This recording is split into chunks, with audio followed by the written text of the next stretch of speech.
ರಕ್ಷಿತಾ ಇನ್ನೊಂದು ಮಾತು ಹೇಳ್ತಾ ಇದ್ರು ಬಿಗ್ ಬಾಸಲ್ಲಿ ನೋಡಬೇಕಿದ್ರೆ, ರಕ್ಷಿತಾಗೆ ಈಗ ಹಣ ಅನ್ನೋದು ಪ್ರತಿಯೊಬ್ಬರಿಗೂ ಜೀವನ ನಡೆಸೋಕೆ ತುಂಬ ಇಂಪಾರ್ಟೆಂಟ್. ಆದರೆ ಅದು ಎಷ್ಟು ಬೇಕೋ ಅಷ್ಟೇ ಬೇಕು, ಅದನ್ನು ಮೀರಿ ಬೇಡ. ಬಡತನವನ್ನು ಎಕ್ಸ್ಪೀರಿಯನ್ಸ್ ಮಾಡಬೇಕು, ಒಬ್ಬ ಮಿಡ್ಲ್ ಕ್ಲಾಸ್ ಹುಡುಗಿಯಾಗಿ ನಾನು ಜೀವನವನ್ನು ರಿಸೀವ್ ಮಾಡಬೇಕು ಅನ್ನೋದು. ಅದ್ರ ಬಗ್ಗೆ ಈ ಥಾಟ್ ಬಂದಿದ್ದ ಹೇಗೆ ಅಂತ. ಅದು ಈಗಿನ ಸಮಯದಲ್ಲಿ ದುಡ್ಡು ಮಾಡಬೇಕು ಅನ್ನೋ ಹಂಬಲ ಜಾಸ್ತಿ ಇರುತ್ತೆ, ಆದರೆ ರಕ್ಷಿತಾಗೆ ಅದಿಲ್ಲ. ಎಷ್ಟಿದೆಯೋ ಅಷ್ಟರಲ್ಲೇ ಬದುಕೋಣ, ಜೀವನವನ್ನು ತುಂಬ ಸುಂದರವಾಗಿ ನೋಡೋಣ ಅಂತ.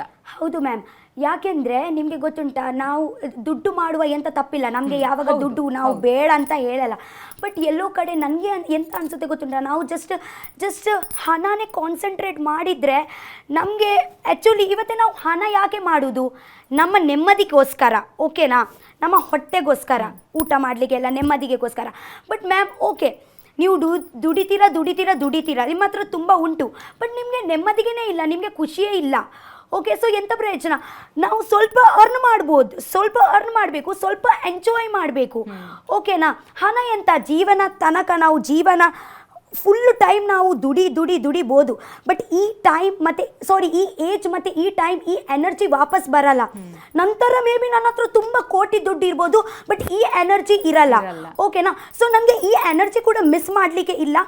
ಮತ್ತು ನನಗೆ ಎಷ್ಟು ದುಡ್ಡು ಬೇಕು ಅಷ್ಟು ನಾನು ದುಡಿತೀನಿ, ಓಕೆನಾ. ನನಗೆ ಗೊತ್ತಿರುತ್ತೆ, ನನಗೆ ಇವತ್ತು ಇಷ್ಟು ಆಗಬೇಕು, ಆಗುವ ತನಕ ನಾನು ನಿಲ್ಲಿಸಲ್ಲ, ಮಾಡ್ತೀನಿ. ಮಾಡಿ ನನಗೆ ಓಕೆ ಇಷ್ಟು ಸಾಕು, ನನ್ನ ಇವತ್ತೇ ಇದೆ. ಮತ್ತು ನನಗೆ ಈಗ ಅಂದರೆ ಸೇವಿಂಗ್ಸ್ ಅದೇ ಎಲ್ಲ ನನ್ನ ತಲೆಯಲ್ಲಿ ಇಲ್ಲ. ಬಿಕಾಸ್ ನಾನು ಎಂತ ಅಂದರೆ ನಾಳೆದು ಎಂತ ಜಾಸ್ತಿ ವಿಚಾರ ಮಾಡಲ್ಲ.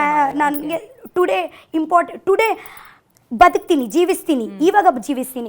ಸೊ ಇವಾಗ ಓಕೆ ಆಯ್ತಲ್ವ, ಇಷ್ಟು ಇವಾಗ ನಾನು ಅದೇ ಇದೇ ಮಾಡ್ತೀನಿ, ಜೀವಿಸ್ತೀನಿ, ಎಂಜಾಯ್ ಮಾಡ್ತೀನಿ.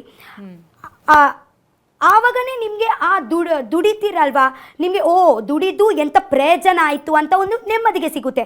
ಇಲ್ಲಾಂದರೆ ಜಸ್ಟ್ ದುಡಿದ್ರೆ ನಿಮಗೆ ಎಲ್ಲೋ ಕಡೆ ನೀವು ಸ್ಯಾಟಿಸ್ಫೈ ಆಗಲ್ಲ, ನಿಮಗೆ ನೆಮ್ಮದಿಗೆ ಸಿಗಲ್ಲ ನಿಮ್ಮ ಲೈಫಲ್ಲಿ. ಯಾಕೆ ನಾನು ಯಾವಾಗ ಮಲಗುವ ಮುಂಚೆ ನಾನು ಫುಲ್ ಡೇಗೆ ಎಂತ ಮಾಡಿದ್ದೀನಿ ಅಂದರೆ ನಾನು ಒಂದು ಸತಿ ರಿಕಾಲ್ ಮಾಡ್ತೀನಿ.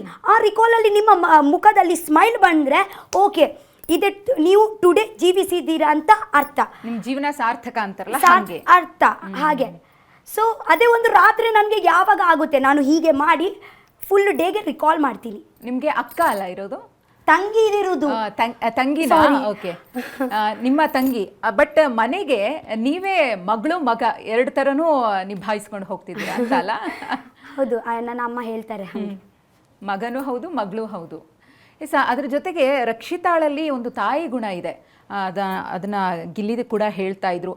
ಹಸ್ದವ್ರಿಗೆ ಊಟ ಹಾಕೋದಿದೆಯಲ್ಲ, ಇದು ದೊಡ್ಡ ಕಾರ್ಯ. ನೀವು ಆ ಕೆಲಸನ ಮನೇಲಿ ಇದು ಮಾಡ್ತಾ ಇದ್ರಿ. ಗಿಲ್ಲಿ ಇರಬಹುದು, ಬೇರೆ ಯಾರೇ ಏನೇ ಕೇಳಿದ್ರು ತತ್ಕ್ಷಣಕ್ಕೆ ಮಾಡಿಕೊಡ್ತಾ ಇದ್ರಿ. ಜೊತೆಗೆ ಏನು ಹೇಳ್ತೀರಿ, ಅದರಲ್ಲಿ ನೀವು ಮನೆ ತುಂಬ ಓಡಾಡಿಕೊಂಡು ಜೀವಿಸ್ಕೊಂಡಿದ್ರಿ. ಈ ತಾಯಿ ಅನ್ನೋ ಪ್ಲೇಸ್ ಸಿಗುತ್ತಲ್ಲ, ಅದಕ್ಕಿಂತ ದೊಡ್ಡದು ಬೇರೆ ಇಲ್ಲ. ಬಹುತೇಕರು ಹೇಳಿದ್ದಾರೆ, ರಘು ಅವರು ಕೂಡ ತುಂಬ ಸಲ ಹೇಳಿದ್ದಾರೆ, ನನಗೆ ತಂಗಿ ಸ್ಥಾನ ತುಂಬಿದಾಳೆ, ರಜತೆ ಹೇಳಿದ್ದಾರೆ ತಂಗಿ ಸ್ಥಾನ ತುಂಬಿದಾಳೆ. ಈ ರೀತಿ ಸಂಬಂಧಗಳನ್ನು ಬೆಸ್ಕೊಂಡು ಹೋಗೋದಿದೆಯಲ್ಲ ಬಹಳ ಕಷ್ಟ, ಅದರಲ್ಲಿ ತಾವು ಸಕ್ಸಸ್ ಆಗಿದ್ದೀರಿ. ಹೌದು, ಮತ್ತು ನೋಡಿ ನಮ್ಮ ಒಂದು ರಕ್ತ ಕೂಡ ಸೇಮ್ ಇಲ್ಲ. ನಿಮಗೆ ಗೊತ್ತುಂಟ, ಜಸ್ಟ್ ರಕ್ತನೇ ಸಂಬಂಧ. ನಮ್ಮ ಜಸ್ಟ್ ನಾವು ಹೇಳ್ತೀವಿ ರಕ್ತನೇ ರಕ್ತ ಸಂಬಂಧನೇ ನಮ್ದಂತ ಹೇಳ್ತೀವಿ, ಇಲ್ಲ. ಬಟ್ ರಕ್ತ ಸಂಬಂಧ ಇಲ್ಲಾಂದರೆ ಕೂಡ ಅದೇ ಒಂದು ಸಂಬಂಧ ರಕ್ತದಿಂದ ಕೂಡ ಕಮ್ಮಿ ಆಗಲ್ಲ ಅಂತ ನಾನು ಅದೇ ಎಕ್ಸ್ಪೀರಿಯನ್ಸ್ ಮಾಡಿದ್ದೀನಿ ಬಿಗ್ ಬಾಸ್ ಮನೆಯಲ್ಲಿ.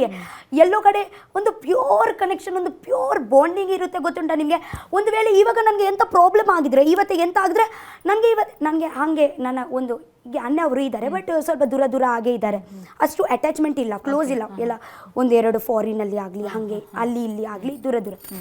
ಬಟ್ ಇವರು ಅನ್ನೋರು ನನಗೆ ಇವತ್ತೇ ಸಿಕ್ಕಿದ್ದಾರೆ ಅಲ್ವ. ಇವತ್ತು ಫಸ್ಟ್ ನನಗೆ ಎಂಥ ಪ್ರಾಬ್ಲಮ್ ಆದರೆ ನಾವು ಇವತ್ತೇ ನೆನಪು ಯಾರಿಗೆ ಮಾಡೋದು? ನಮ್ಮ ಅಂದರೆ ಯಾರಿಗೆ ಒಂದು ನಮ್ಮ ಇವತ್ತೇ ಎಂಥ ಪ್ರಾಬ್ಲಮ್ ಆಗಿದ್ರೆ ಡೈರೆಕ್ಟ್ ನಾನು, ಫಾರ್ ಎಕ್ಸಾಂಪಲ್ ನಾನು ರಘುವನ್ನ ಆಗಲಿ, ಗಿಲಿ ಆಗಲಿ, ರಜತನ್ನ ಆಗಲಿ, ಮಾಲ್ವನ್ನ, ಎಲ್ಲರಿಗೆ ಡೈರೆಕ್ಟ್ ನಾನು ಇದರಲ್ಲಿ ಮಾಡ್ಬೋದು. ಯಾಕೆಂದರೆ ಅಷ್ಟು ನನಗೆ ಅವರ ಮೇಲೆ ಇಲ್ಲಿಂದ ನಂಬಿಕೆ ಉಂಟು. ಹಾಗೆ